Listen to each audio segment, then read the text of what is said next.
Hey, all Scott Horton here. Don't you want a bust of Murray Rothbard for your desk at work? A Ludwig von Mises for your bookshelf at home? A Harry Brown or Ron Paul as a gift for a friend? Check out these awesome busts of your libertarian heroes at myheroesthink.com. They come in 6 or 9-inch sizes and now in color, too. Of course, gold, silver, or bronze. I've got the Harry Brown one on the bookshelf in my office, and I love it. Just click the banner ad in the right margin at scotthorton.org and enter promo code ScottHortonShow to save $5. That's myheroesthink.com. All right, y'all, welcome back to the show. I'm Scott Horton. This is my show, The Scott Horton Show. And my website is scotthorton.org. You can find all my interview archives there, more than 3,000 of them now, going back to 2003, scotthorton.org. Also, you can join up the chat room during the show if you want, scotthorton.org/chat. And our next guest on the show today is Clive Stafford Smith. He is the head of Reprieve, and they are lawyers who represent the otherwise helpless. Welcome to the show, Clive. How are you doing? I'm doing just fine, Scott. Well, good. Thank you for joining us on the show today. I really appreciate it, and I really appreciated this piece in The Guardian today, as horrible as it was. It's entitled, When Will We Put a Stop to Shaker Aamer's Horrific Guantanamo Ordeal? We, in this case, being the people of Great Britain, I suppose. And the people of America. I'm afraid I'm a dual national, English and American, so I get to apologize for all of our wrongs. Okay, well, yeah. I guess I'll take as much responsibility as I have to, too. I mean, that's why you're on, right? So, tell us the story. Who is Shaker Aamer? Well, first of all, how do I say his name right? And then please tell us all about him. All right, you're not too far off. It's Shaker Aamer. He's a British resident. He's the last British resident in Guantanamo Bay. He's been cleared for release since 2007. There's no question but that he's not guilty of anything. He's never been charged with anything. Unfortunately, he's just suffered an immense amount of abuse over the years, partly because he won't put up with their petty rules down there, so he just doesn't comply. And so he gets beaten up all the time, and that's on top of the really, really bad torture that he suffered when he was first in U.S. custody. So we just had a doctor down there, for the first time ever, an independent doctor. We got a psychiatrist in to see him for 5 days, and she's just come out with her report, which I have in front of me. It's pretty devastating. She diagnoses him with post-traumatic stress disorder for the abuse he suffered, obviously with depression. I mean, look, this chap was first sent to Guantanamo on Valentine's Day 2002, which was the day his youngest son was born. He's never met his youngest son, who's now 12. And she also diagnoses Shaker with SHU, which is a secure housing unit psychosis, because he really loses his mind down there. I've seen that when I've been to visit him. So, you know, this is a guy who's falling apart. In his own words to me, he's an old car. It's just about falling apart, and there probably isn't a garage that can put him back together now. Okay, well, so let's go back to the beginning. If you could, please tell us, how was it that he came to be held in Guantanamo in the first place? Because, I mean, I don't know what people assume, but I'll assume that people assume the worst. That, come on, man, how did he end up in the hands of Donald Rumsfeld if he really wasn't doing anything at all? Do you know, years ago, when Donald Rumsfeld promised that Guantanamo was full of the worst prisoners in the world, I believed him. I thought, you know, he'll make a few mistakes, as they always do, but surely when he says all of these people were captured on the battlefield of Afghanistan, you know, he can't be all wrong. Well, you know, it's just not true. I was wrong then, and Donald Rumsfeld was doubly wrong. We have so far proven of the 779 prisoners who were held in Guantanamo that over 90% were not fighting on any battlefield. And the way it happened, I mean, Shaq is a good example. He was in Afghanistan with a friend of his, with his family and with his friend's family, and they were working on trying to set up a school, which included girls and boys, which was a bit rare back in the day with the Taliban back then. But when the war began, everyone wanted to get out, and Shaka did too with his family.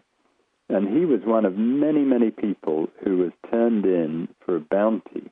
The U.S. was offering $5,000 for any, you know, bad dude in a beard who was in Afghanistan or Pakistan. And $5,000 there would translate to about $250,000 for us. So unfortunately, just a huge number of people got turned in just because people could make a lot of money out of them. That's what happened to Shaker. And now, it's confusing to me. I mean, I know that there's all kinds of ridiculous, rules and loopholes and whatever, but I think you say in the article that aside from the fact that he's never been charged with anything, he's actually been cleared. And I know that there have been all different kind of panels. Can you tell us, does that mean that he's gotten a writ of habeas corpus and a federal judge said he could go? And then, regardless of that, can you explain why it is that they haven't let him go? Because I thought the big holdup was if you were from Yemen, then they can't let you go because the risk that you might make Obama look bad politically for recidivism, that kind of thing. But if this guy's going home to England, then what's the problem? Well, Scott, you're quite right. And I mean, when you say what's the problem, I have a hard time explaining that to Shaker. This is what the deal is. We didn't have to go to federal court to get a habeas relief because he was cleared by the Bush administration in 2007, and he was cleared again by the Obama administration in 2009.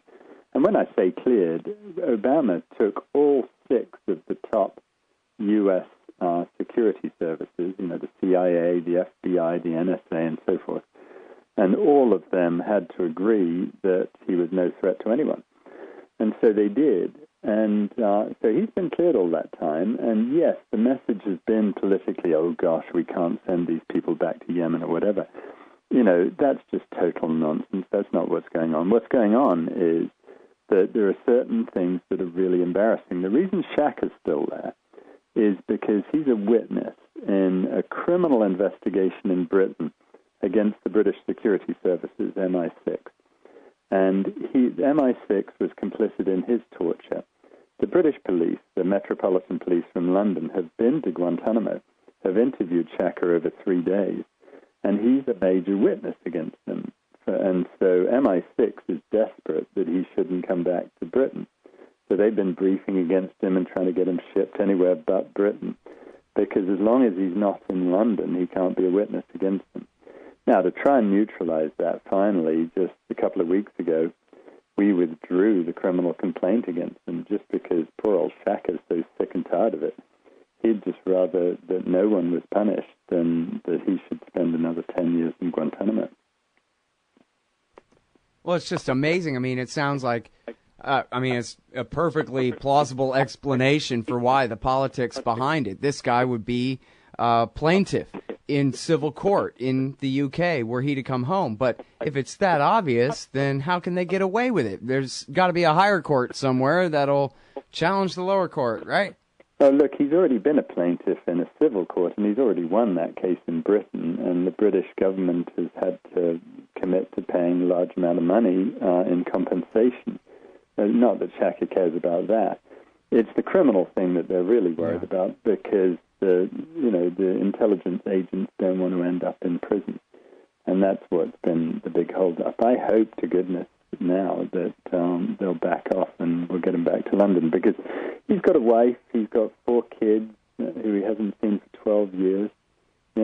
His oldest daughter is now 16 or 17, and he hasn't seen her since she was 5.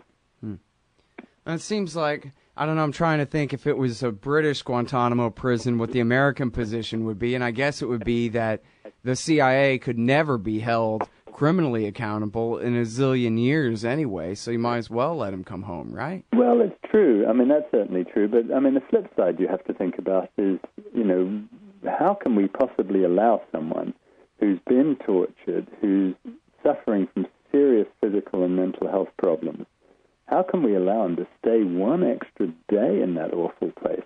I just saw the movie The Railway Man. I don't know if it's made it to America yet. It's the Colin Firth's latest film about, British soldier who is held by the Japanese and tortured and all the rest of it. And, he's released, obviously, at the end of the war.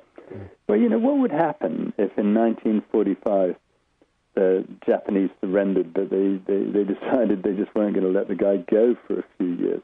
The war would just carry on, wouldn't it? It was just horrifying that someone can be cleared for release and to still keep undergoing all this torture. Well, that's a perfect analogy for this show, because I have a great uncle who was in exactly those circumstances, held by the Japanese in the Second World War, and he miraculously did survive it because they let him go at the end. If they had just held him and held him, I mean, that's my own family that you're talking about actually there.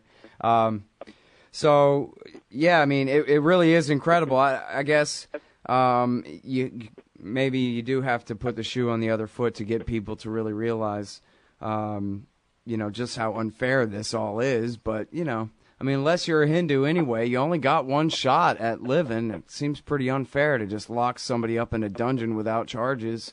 After the Renaissance and the Enlightenment and everything, like, we ought to be a little bit past this in the West. I don't know. Maybe not while we're conquering the East. I've got to say that for me, speaking as an American for a moment, one of the things that upsets me about this is around the world, we're just doing our own reputation no end of bad. We have a reputation, or we had a reputation around the world for standing up for human rights and being, leading beacon and all of that. And I'm afraid Guantanamo Bay in particular has just caused so many problems. I travel all over. I go to Pakistan, the Middle East, and so forth. And I'm afraid people just hate us now because of this, because they think we're just hypocritical. And that's not good for us. It's not good for anyone. Yeah.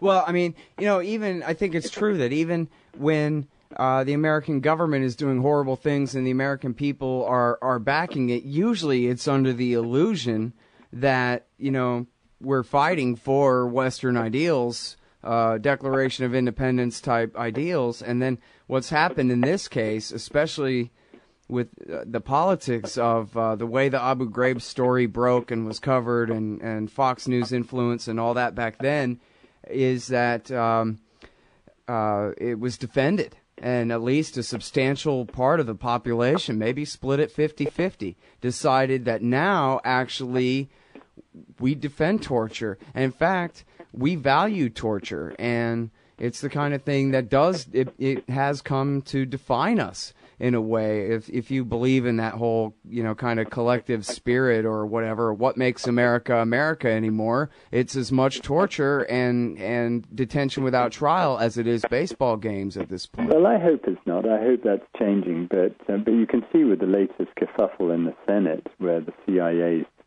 trying to cover up what Senator Feinstein wants to uncover, which is this big report on CIA involvement in torture and rendition.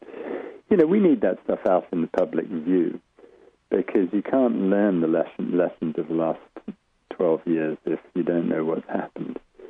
And, we need to make sure that we set rules in place that this never happens again. I'll tell you, this torture business hasn't done us any good. I've seen, I can't talk about a lot of it because it's classified, and I won't violate that rule, but so much of the material that you see that's been abused out of these guys is just absolute nonsense, and you can never figure out what's wheat and what's chaff once you start abusing people. Yeah, well, that's a real important point. Well, and so let me ask you then, you have so much experience with this. Do you think that as this program was implemented, particularly, I guess, by the CIA and at Guantanamo, I know it all just kind of, went haywire all over the place in Afghanistan and Iraq, but at the highest, most controlled level of the torture program, were they really trying to get the best information they could, and they were just really lousy guys doing a really lousy job? Or was it really the case that they were just trying to beat the name Saddam out of all of these guys so they could find an excuse to... The problem was this: you had these armchair people, people like Rumsfeld, frankly, and Wolfowitz, who had no real experience in down and dirty, who were sanctioning these abusive techniques because they honestly thought that it was going to get them information. And, that just shows they haven't read any history. But they were, it's far more dangerous when people are true believers than when they're corrupt. And these people were true believers and still are true believers in this whole process. And the case of Binyam Mohammed, one of my clients, is the best example of all of this. Everybody who was detained, and Binyam was detained in Pakistan, everybody who was detained in that part of the world was interrogated about nuclear weapons because everyone was paranoid that some lunatic was going to set off a nuclear bomb somewhere. And, that's reasonable. It's totally understandable that people would worry about that. What's not reasonable is that they tortured people to get information. Now, when Binyam was arrested, he was from Britain, and he knew his rights. So they started interrogating him. He said he wasn't going to talk to him. So they start applying the third degree. Finally, under torture, he admits that he does indeed know how to make a nuclear bomb. And they get all excited, and they really start abusing him then. And he tells them about a video he saw one time. And this is true, right? This is all corroborated now. Where he said, what you do is you take uranium-239 and 235, you put it in a bucket, and you swing it around your head for 45 minutes, and that acts as a centrifuge and divides up the uranium into the weapons-grade uranium and the other. Then when you've got it all, you mustn't have all your uranium in one bucket, but you've got your weapons-grade uranium, you've then got a nuclear bomb. Well, this was a spoof written by someone in 1975 in Florida. I tracked the woman down, and she was horrified that Binyam had been tortured to admit that he had read this article.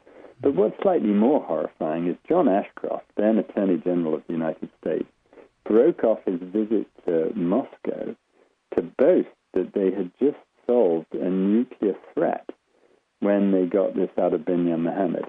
They then sent Binyam to Morocco to get more information out of him, where they took a razor blade to his genitals and all sorts of other horrible things. And, of course, it was all total nonsense, and yet they panicked the American people by pretending that this was something true. And what worries me is I think people like Ashcroft really believed it.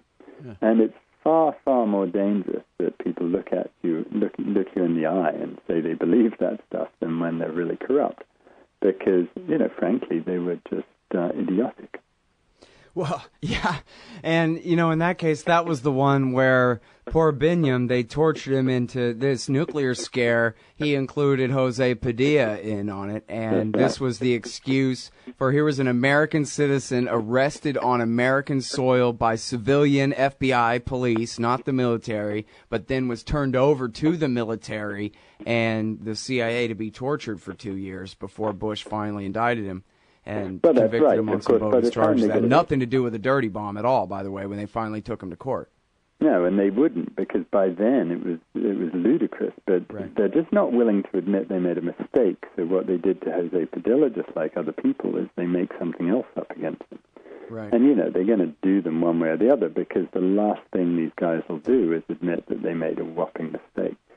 And that's very sad, because there's a lot of people spending time in prison just because they're victims of that sort of thing.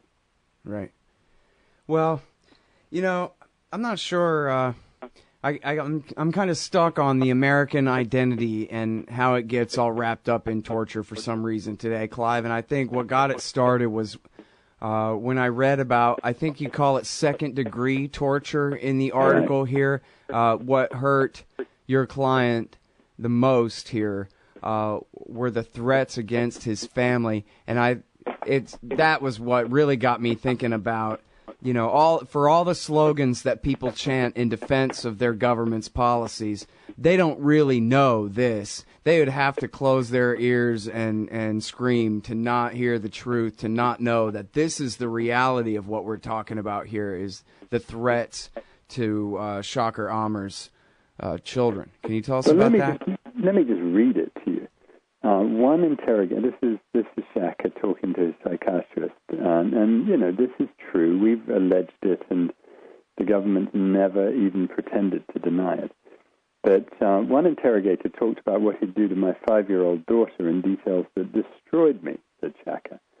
The interrogator said, "They're going to screw her. She'll be screaming, 'Daddy, Daddy.'" And then Shaker goes on to talk about how he was completely destroyed by this, completely disorganized. It was actually the Spanish Inquisition that figured out that second-degree torture was more effective than actually torturing someone. So, if I actually apply the thumb screws to you, Scott, it's painful, it's horrible, but it's pain and it's going to end.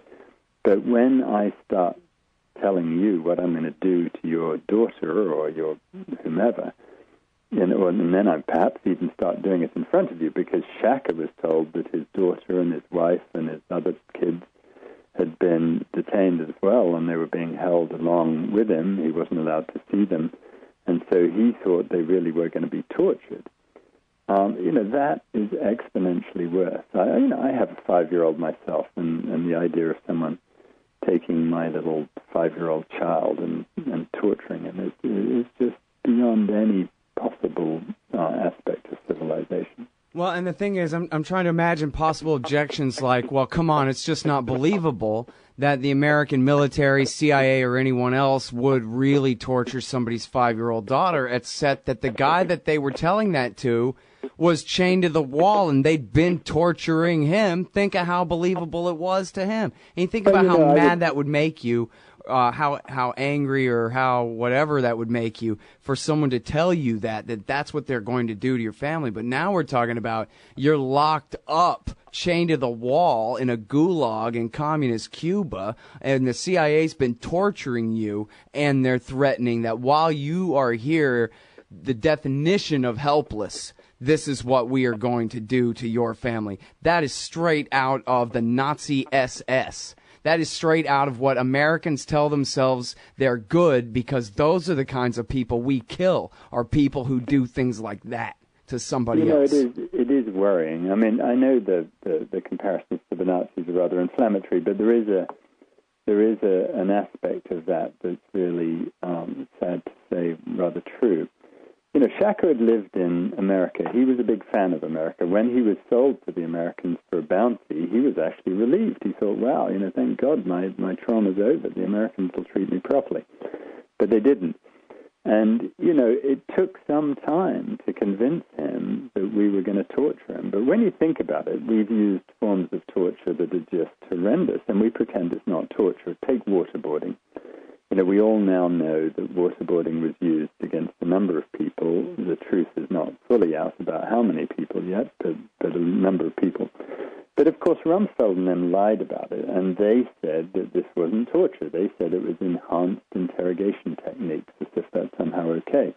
I have a little side thing where I've been looking back historically at what different techniques that our leaders have used were called by different people. So, take waterboarding. That was called by the Spanish Inquisition tortura del agua, which obviously means water torture. When the Nazis used it, the Gestapo used it, they called it Verschärfte Vernehmung, which translates as enhanced interrogation techniques, because they too were trying to cover up the fact that they were torturing people.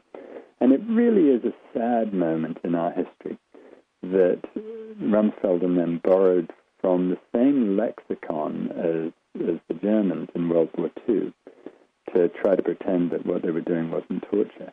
And it's also sad that they really thought that this was going to achieve anything useful, as opposed to just reduce us all to a terribly low level. To finish up here, can you tell us really quick about Reprieve and how people can support you in the great work that you're doing here, so we can end on a happy note? We're a charity, and we represent people who most need help, and I guess the people in secret prisons around the world are that. And the main office is in London, but we just actually started a U.S. branch, which is at www.reprieve.org. The British one is .org.uk, and we'd love your support, and we'd also love all the help from people who'd like to help with the work, because it's really important. Yeah, well, I sure appreciate that the work gets done, and this is a lesson I learned real young, way before I was able to do anything. I don't know if this counts for much, but it occurred to me that if the people don't do the work just doesn't get done. We need Clive Stafford Smith. We need the CCR and the ACLU and these people who get up in the morning and do this work, or it just doesn't happen. So, for God's sake, everybody, help support Reprieve so that they can sue on behalf of the helpless. That's the best that they can do. That's their role, and they need your support. Thank you very much for your time. I really appreciate it. It's my pleasure. Thanks. Great to talk to you again. That's Clive Stafford Smith, everybody, from Reprieve. Again, that's reprieve.org or reprieve.org.uk. I didn't know you could do that. .org.uk. Hey, y'all, Scott Horton here. Are you a libertarian and or peacenik? Live in North America? If you want, you could hire me to come and give a speech to your group. I'm good on the terror war and intervention, civil liberties stuff, blaming Woodrow Wilson for everything bad in the world, Iran, central banking, political realignment, and, well, everything. I can teach markets to liberals and peace to the right. Just watch me. Check out scotthorton.org/speeches for some examples and email me, scott@scotthorton.org, for more information. See you there. Hey, y'all, Scott Horton here for cashintocoins.com. So you want to buy some Bitcoins? Cashintocoins.com makes it fast, easy, and safe to get Bitcoins. Just deposit the money into their account at any of the major banks they support, and then just email them a picture of the receipt and your Bitcoin address, and you get your Bitcoins. Almost always the same day it clears. In a tough, competitive new market, cashintocoins.com has the advantage. A great system and great customer service to keep you coming back. That's cashintocoins.com. Just click the link in the right margin at scotthorton.org. Oh, John Kerry's Mideast peace talks have gone nowhere. Hey, y'all, Scott Horton here for the Council for the National Interest at councilforthenationalinterest.org. U.S. military and financial support for Israel's permanent occupations of the West Bank and Gaza Strip is immoral, and it threatens national security by helping generate terrorist attacks against our country. And face it, it's bad for Israel, too. Without our unlimited support, they would have much more incentive to reach a lasting peace with their neighbors. It's past time for us to make our government stop making matters worse. Help support CNI at councilforthenationalinterest.org.